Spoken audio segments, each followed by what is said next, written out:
Amor dure. Vernon Lee. Trechos do diário de Spiridion Trepka.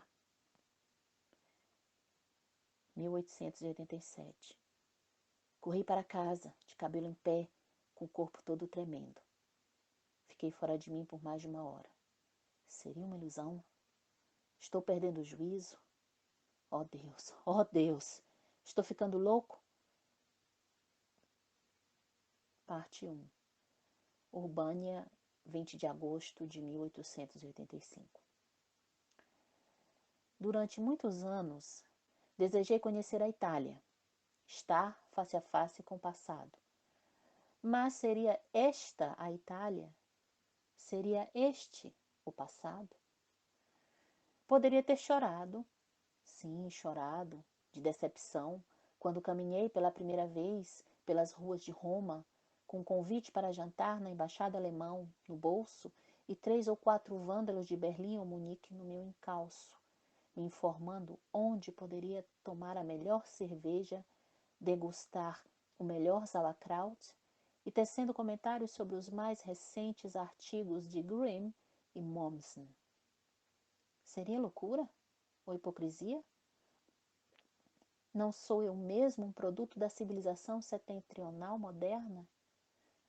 Minha vinda à Itália não se deve a este mesmo vandalismo científico contemporâneo que me agraciou com uma bolsa e despesas de viagens pagas por ter escrito um livro exatamente igual a essas outras publicações atrozes sobre erudição e crítica da arte?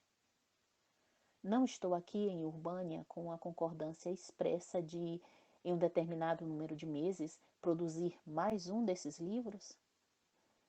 Acaso imaginavas, ó pobre Spiridion, polonês disfarçado de pedante alemão, doutor em filosofia, professor universitário, autor de um artigo premiado sobre os déspotas do século XV?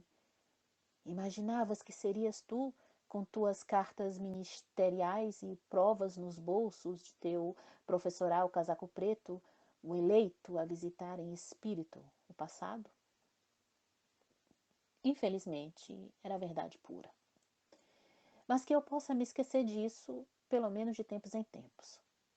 Como esqueci nesta tarde, enquanto os bois conduziam minha carroça lentamente por vales intermináveis, arrastando-a por colinas sem fim, com ruído de cursos d'água invisíveis abaixo e tendo ao meu redor apenas os picos cinzentos e avermelhados, rumo à cidade de Urbânia, olvidada pela humanidade, erguida e amuralhada no cume mais elevado dos Apeninos. Sigillo, Penna, Fossombrone, Mercatello, Montemurlo. Cada nome desses vilarejos, citado pelo condutor da carroça, me trouxe a recordação de alguma batalha ou ato de traição de tempos remotos. As robustas montanhas tapavam o sol poente, os vales eram cobertos pela sombra azulada da neblina, com apenas uma alarmante faixa avermelhada atrás das torres e cúpulas da cidade. E o repique dos sinos da igreja ardejava de Urbânia precipício abaixo. A cada curva da estrada, tive a impressão de que toparia com uma tropa de cavaleiros com capacetes pontudos, escarpes com garras, armaduras reluzentes e galhardetes ondulando ao pôr do sol. E a menos de 2 horas, ao entrar na cidade ao anoitecer, vi-me percorrendo ruas desertas com parcas luzes esfumaçadas sobre um templo ou em frente a uma banca de frutas e lumes esparsos clareando a escuridão de uma forja, passando sob as ameias e as torres do palácio. Ah, aquela era a Itália. Aquele era o passado. 21 de agosto. E eis o presente. 4 cartas de apresentação para entregar e ainda tive de suportar 1 hora de conversa educada com o vice-prefeito, o administrador, o diretor dos arquivos e o bom homem a quem meu amigo Max me recomendou para hospedagem. 22 a 27 de agosto. Passei a maior parte do dia nos arquivos e, em boa parte desse tempo, o diretor quase me matou de tédio declamando os comentários de Enéas Silvius por 45 minutos sem fazer uma única pausa para respirar. Para escapar desse tipo de martírio, como acha que se sente um antigo cavalo de corrida sendo usado para conduzir um cabriolé? Se você consegue conceber seu pesar, saiba que é o mesmo de um polonês que se tornou professor prussiano. Refugio-me em longas caminhadas pela cidade. Esta cidade é composta por um punhado de casas altas e sombrias amontoadas no topo de um alpe.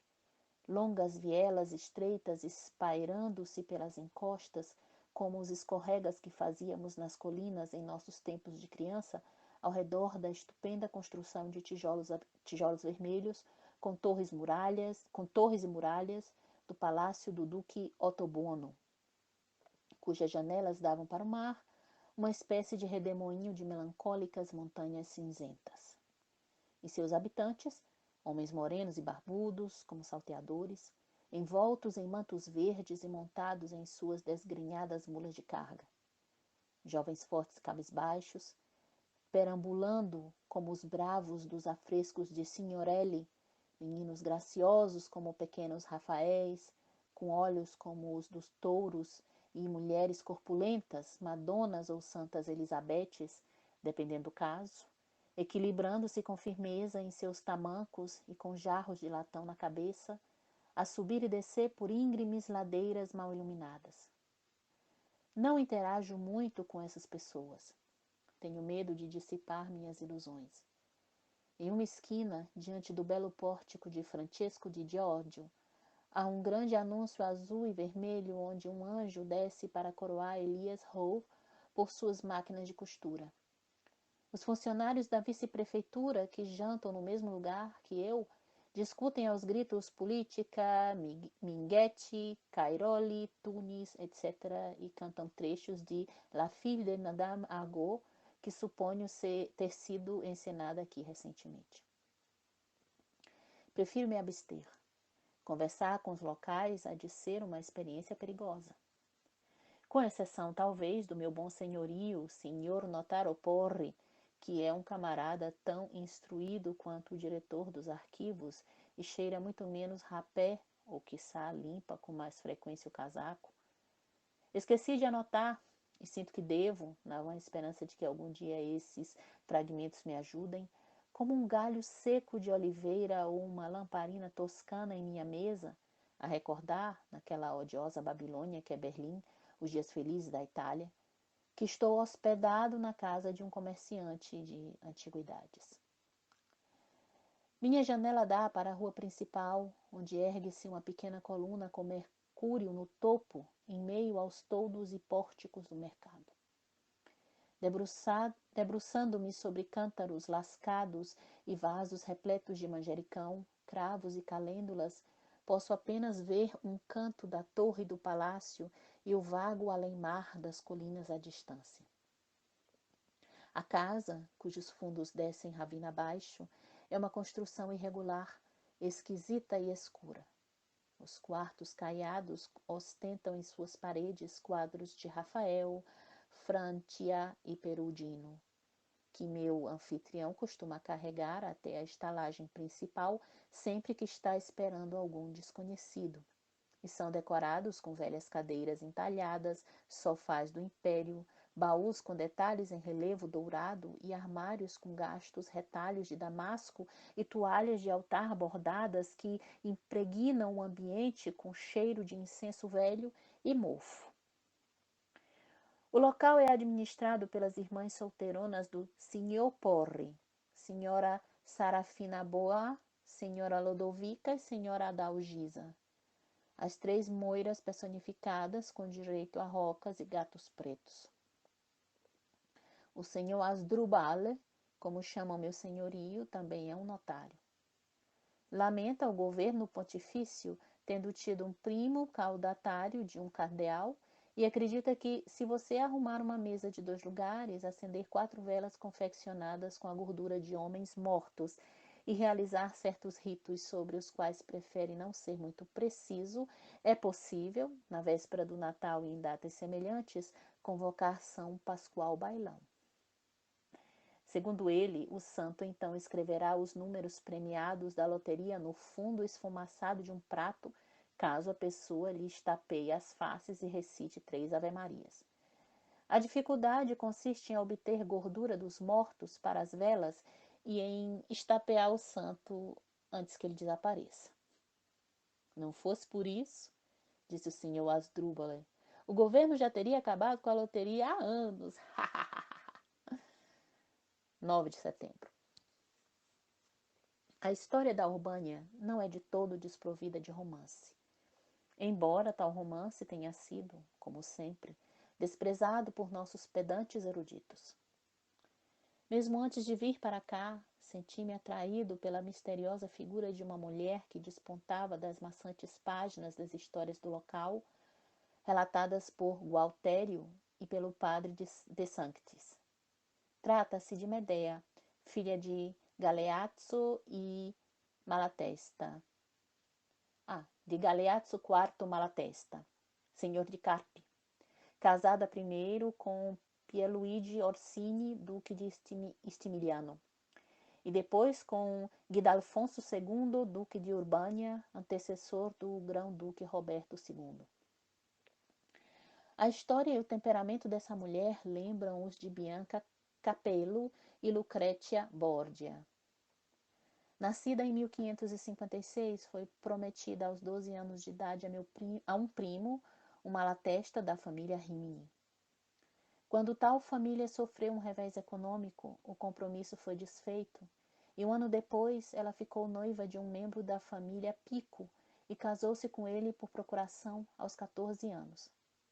Mas essa união não satisfez nem sua ambição, nem a de seu pai, e o casamento por procuração foi, sob algum pretexto, declarado nulo.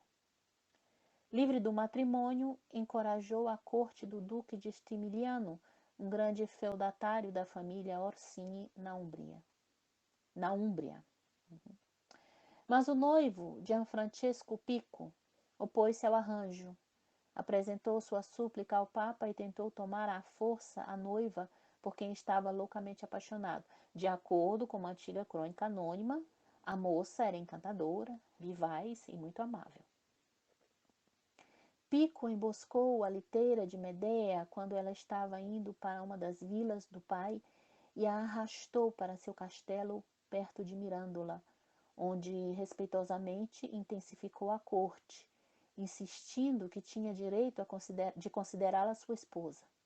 Mas a moça fugiu, usando uma corda de lençóis para alcançar o fosso do castelo, e Giovanfrancesco Pico foi encontrado apunhalado no peito pela mão de Madonna Medea da Carpi.